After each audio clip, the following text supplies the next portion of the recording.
Good morning, students. Now coming to another topic, cyclic electron transport system.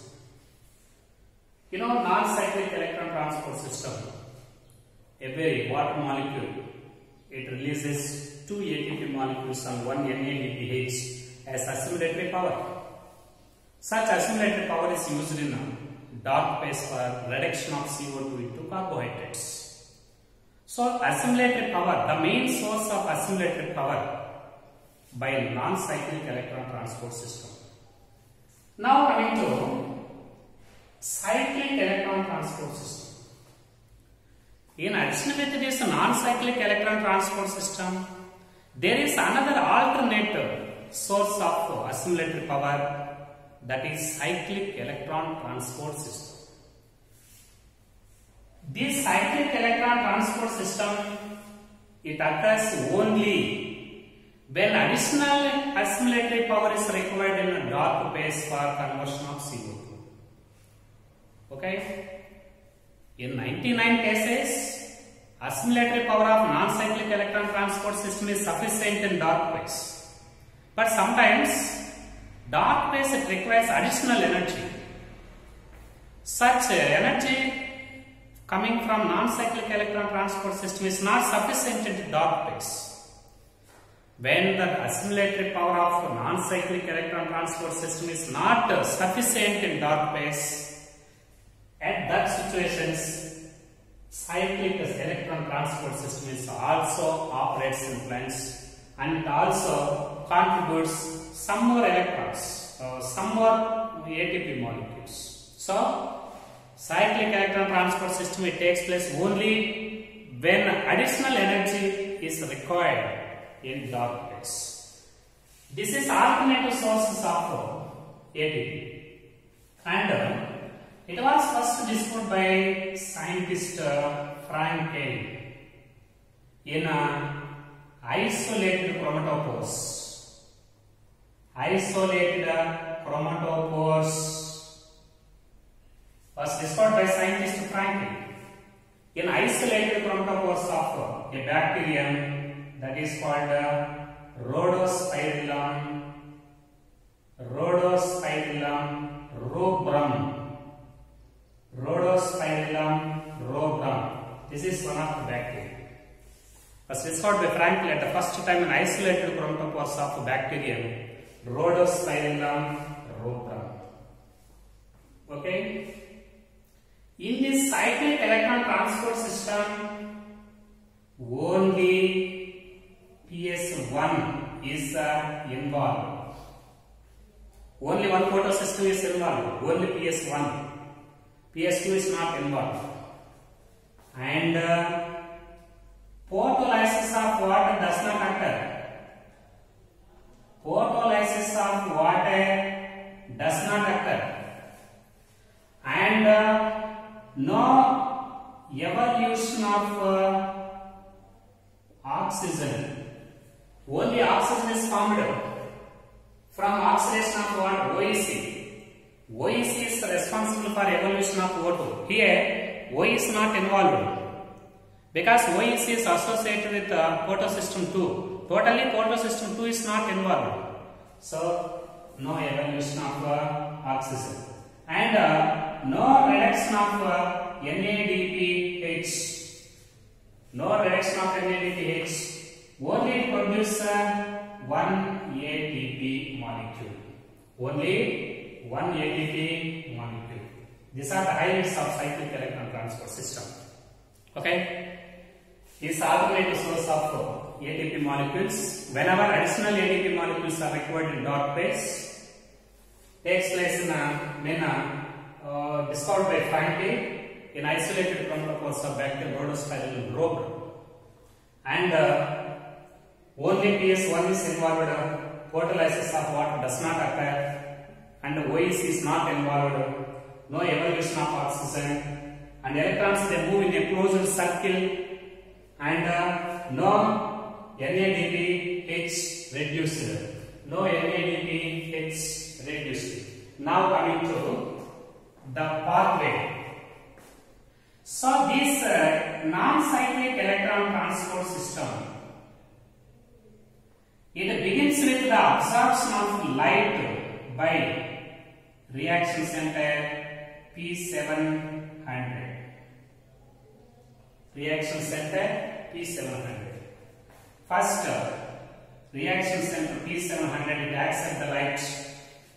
What wavelength of which wavelength of light is very suitable to activate the photosystem 2 and photosystem 1 and P700? More than 680 nanometers, that is nearly 700 nanometers wavelength light. Here, only longer wavelength of light is used. PS1 is involved. PS1 usually use longer wavelength of light. Non-cyclic electron transport system, it begins with the absorption of longer wavelength of light by photosystem 1 by P700. Due to acception of longer wavelength of light, now this P700, it is excited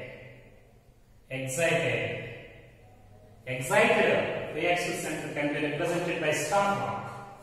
Like this, P700, it receives the energy.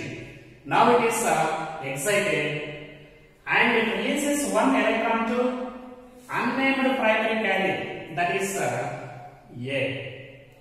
Now these electrons are carried to, they are transferred to ferridoxine.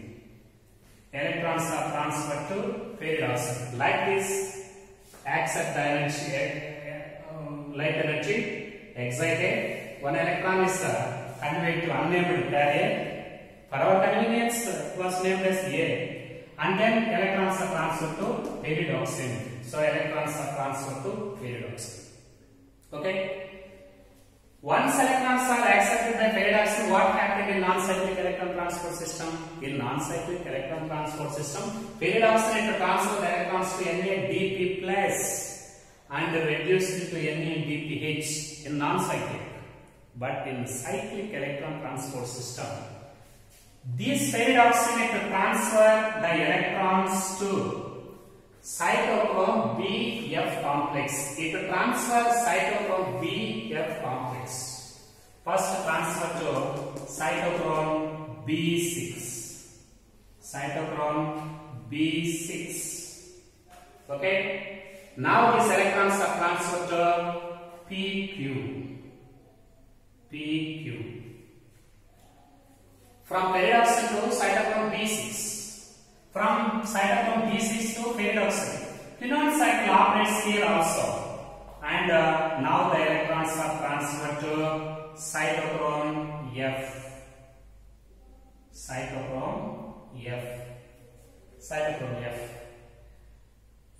And this cytochrome F it transfers the electrons to plastocyte.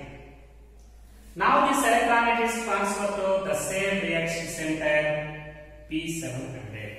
Students, very very important. The shortage of electron in P700. The shortage of electrons in P700 is it is balanced by electron shortage of P700.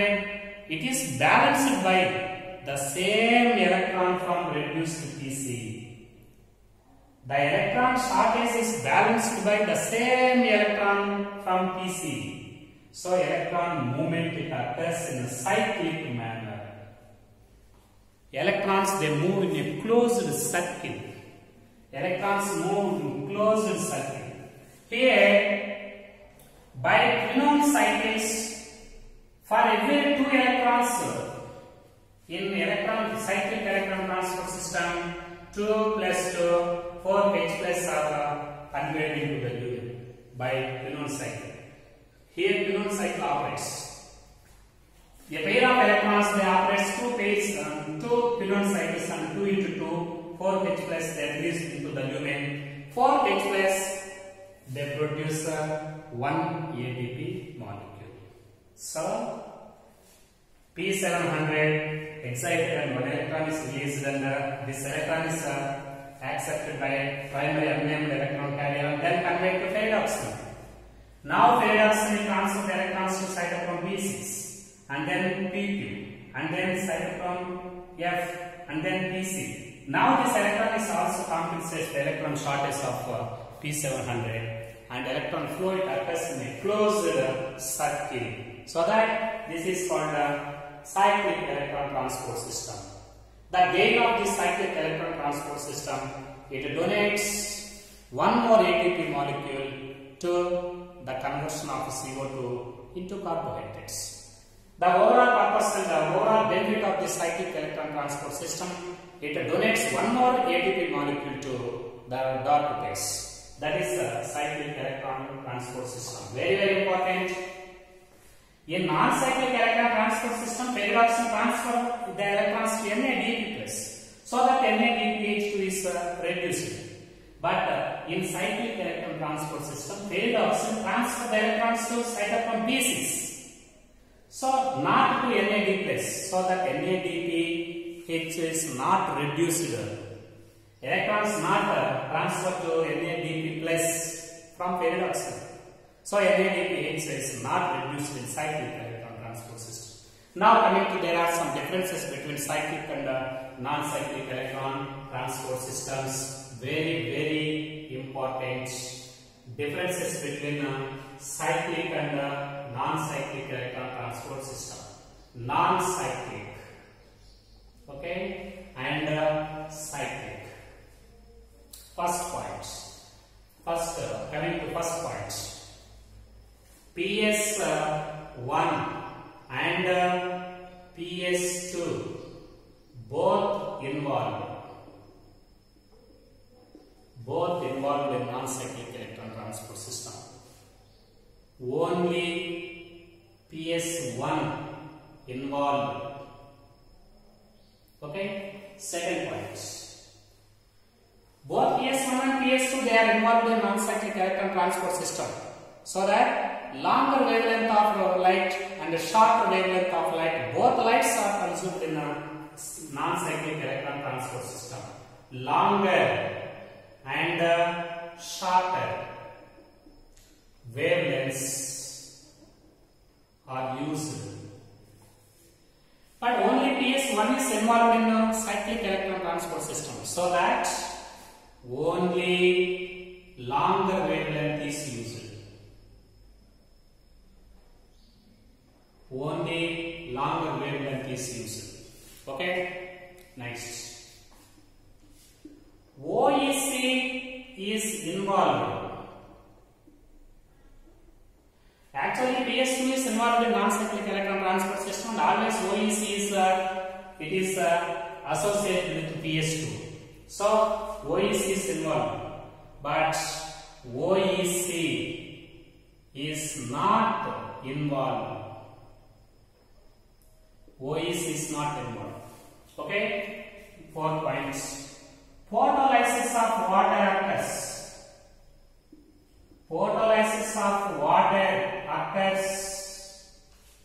But in OEC involved in photolysis of water occurs, but OEC is not involved, so that photolysis of water not occurs.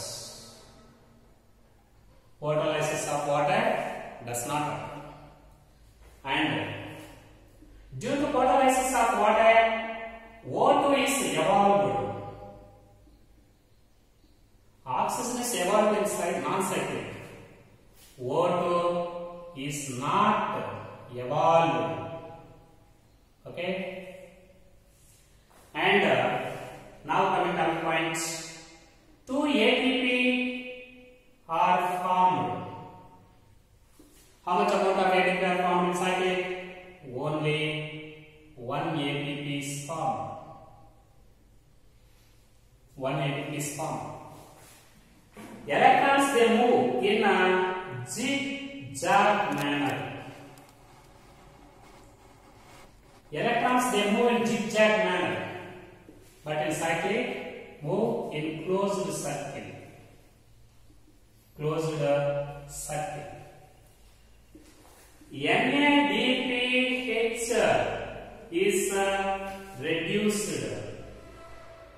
NADPH not reduced. NADPH is not reduced, and it is influenced by, it is inhibited by some inhibitors. DCMU inhibited. DCMU inhibits. DCMU is not inhibited. DCMU is not inhibited. What is DCMU? DCMU means dichlorophenoxide, dichlorophenoyl dimethylurea. Dichlorophenoyl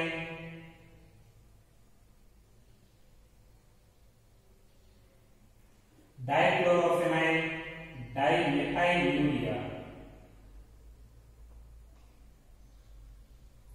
Dichlorophenoyl dimethylurea. Simply this is abbreviated as DCMU. And this DCMU is nothing but herbicide.